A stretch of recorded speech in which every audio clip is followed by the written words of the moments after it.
Reka seorang veteran, dan Lone sangat hormat padanya, memohon padanya pasti berguna. Dia buru-buru berlari memohon pada Tokia, "Tokia, katakan pada Reka, minta dia menyelamatkan Lily. Dia sepupumu, kamu harus menyelamatkan dia." "Tokia, Paman, kamu lupa apa yang Lily katakan barusan. Dia bilang dia menikah dengan seorang tentara, dan aku menikah dengan seorang bajingan, seumur hidup ini tidak bisa dibandingkan dengannya. Kamu minta suami tentaranya menyelamatkan dia, Reka hanya seorang bajingan, tidak bisa bantu apa-apa." Wajah dan telinga Natsu merah. Hingga akhirnya Krusno berkata, "Bensu, kalau kamu masih anggap aku ayahmu, minta Reka menyelamatkan Lily." Bensu menyentuh pipinya, yang masih sedikit sakit. Dia berkata, "Ayah, tadi kamu bilang, aku usir Reka, atau kamu tidak akan akui aku sebagai putramu. Kalau aku memohon pada Reka, bukankah itu artinya kamu tidak akui aku sebagai putramu?" Kata-kata ini membungkam mulut Krusno. Krusno mendesah dan melotot, jangan bermain permainan kata di sini. Jangan lupa, 2 hari lagi akan sembahyang leluhur. Kalau kamu tidak menyelamatkan Lily hari ini, selamanya jangan pulang sembahyang leluhur. Selain itu, kuburan ibumu harus dipindahkan dari kuburan leluhur." Kata pindahkan kuburan mengejutkan Bensu. Dia berkata dengan sarkastik, "Ayah, aku bisa memohon Reka menyelamatkan Lily. Tapi kalau mereka masih berani ganggu keluargaku, jangan salahkan aku kejam." Lily buru-buru teriak, "Paman, ketiga aku salah, lain kali tidak berani lagi. Tolong selamatkan aku." Bensu melirik Reka, "Reka, menurutmu Reka, ayah, aku mendengarkanmu. Tuan Lone, kalian punya bukti yang membuktikan Lily dan sang sekongkol. Kalau tidak ada, lebih baik pertimbangkan masalah ini, agar tidak digosipi." Lone sambil pikir, "Yah, masuk akal. Lily, kali ini kuampuni kamu. Kalau ada lain kali, tidak akan kuampuni." Lone memerintahkan orang melepaskan Lily, kemudian memimpin pasukan pergi. Krusno melirik Reka penuh arti, lalu berbalik pergi. Natsu dan Lily buru-buru mengikuti dari belakang, tanpa mengucapkan kata terima kasih. Bensu teriak, "Ayahku harap kamu menepati janji. 2 hari lagi sembahyang leluhur." Krusno menjawab dengan acuh iya, sambil naik mobil. Saat ini, Tiran menghampiri Reka, dan menyerahkan sebuah kontrak. "Tuan Reka, penyelamat hidupku yang tidak terlupakan. Aku berikan bekas gedung kantorku kepada Tuan Reka sebagai ucapan terima kasih. Meski gedungnya sudah terbakar, tapi kalau direnovasi, masih dapat berjaya seperti sebelumnya."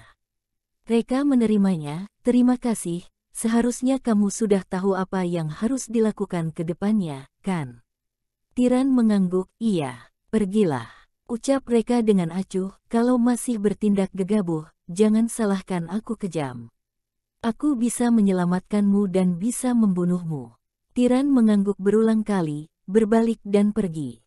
Reka serahkan kontrak peralihan gedung pada Tokia, "Tokia, bukankah Tomota Group kita masih kurang gedung pusat? Aku pikir bangunan yang diberikan Tiran sangat cocok." Tokia baru sadar dan terbata-bata, gedung triliunan ini, dia berikan begitu solo. "Tidak bisa, kita tidak bisa terima hadiah semahal itu, cepat kembalikan." "Reka, Tokia, jangan lupa, aku pernah menyelamatkan nyawa Tiran. Apakah nyawanya tidak seberharga gedung ini?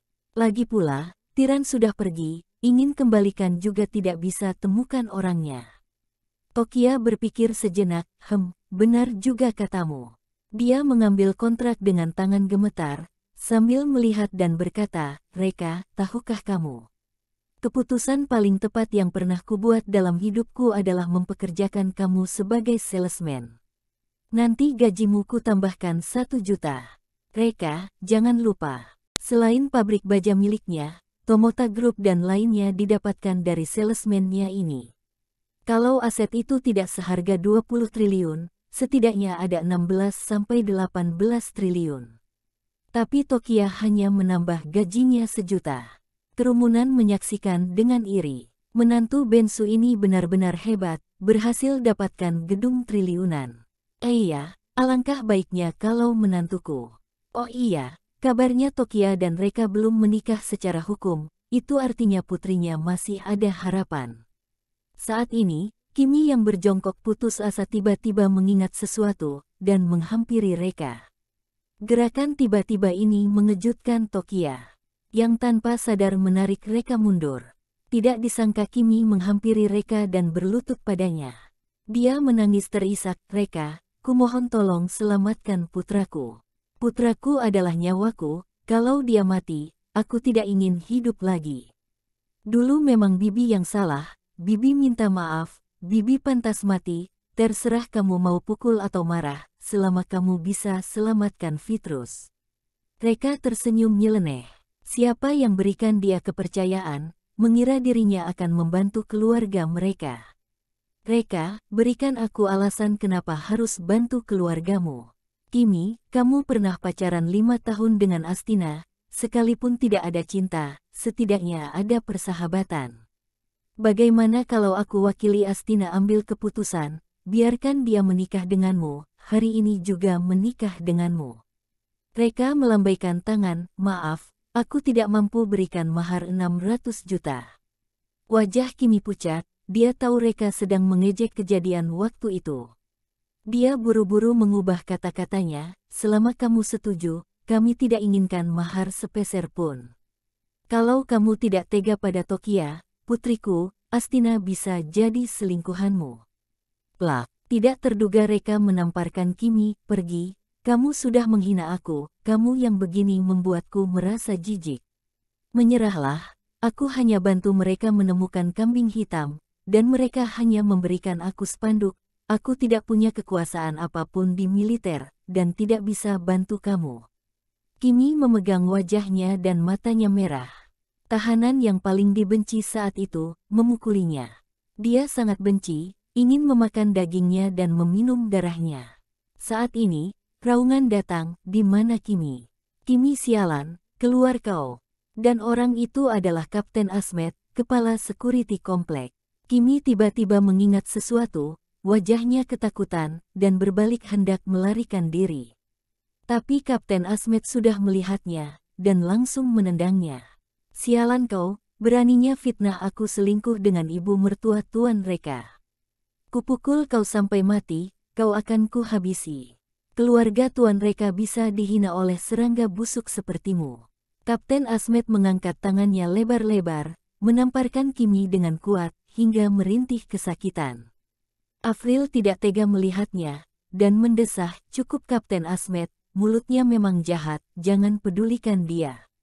Bagaimanapun, mereka sama-sama seorang ibu, dia bisa memahami kesedihan dan keputusasaan Kimi kehilangan putranya saat ini. Tidak ada gunanya buat onar sampai bunuh orang demi hal sepele. Apalagi, hubungan mereka waktu itu sangat baik." Kapten Asmet mengangguk, "Nyonya Afril, Anda sangat murah hati. Baiklah, hari ini aku ampuni dia, karena pandang kamu dan Tuan Reka." Kimi menangis terisak. Tidak disangka, saat ini Afril membantunya meminta belas kasih. Takdir mengolok-olok orang. "Ayo pergi." Afril dengan lembut memeluk Rina, "Temani cucuku pergi main." Rina ketakutan melihat Kapten Asmet, "Nenek, ayah bilang pukul orang itu salah."